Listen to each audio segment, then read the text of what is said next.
महाराष्ट्राचा बहुजनांचा राजा दिसत आहे. महात्मा ज्योतिराव आदरणीय शाहू या स्वतंत्र भारताच्या संविधानाचे बाबासाहेब आंबेडकर, माता भीमाई, माता सावित्री, माता रमाई, या सर्व थोर क्रांतिकारक. त्याचबरोबर आज ठिकाणी या सुंदर अशा कार्यक्रमाच्या निमित्तानं भंते धम्मानंद या ठिकाणी उपस्थित आहेत. भंते धम्मानंद यांना माझा पंचांग प्रणाम.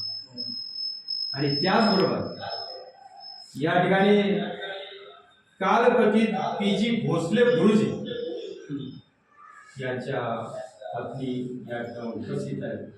त्यांनाही माझा सगळ्यांनी त्यांच्यामुळे आज हा कार्यक्रम या ठिकाणी होतो आहे. अशी माझी कन्या तुलाही माझा जय आणि आपणा सर्वांना माझा मनपूर्वक जय भीम. या ठिकाणी हा सुंदर असा कार्यक्रम या ठिकाणी घेतलेला आहे. आणि आज या कार्यक्रमाच्या निमित्तानं माझं नाव या ठिकाणी अध्यक्षपदासाठी घोषित केलेलं आहे. मी अध्यक्षपद स्वीकारतो. माझ्याबरोबर माझ्या या विहाराचे ट्रस्टचे अध्यक्ष शाही वळ सुद्धा या ठिकाणी आहेत. आणि मी आपल्या सर्वांना पुन्हा एकदा जय भीम करून याच्या करामध्ये अध्यक्ष स्वीकारून मी या ठिकाणी आपल्या सर्वांना जय भीम करतो.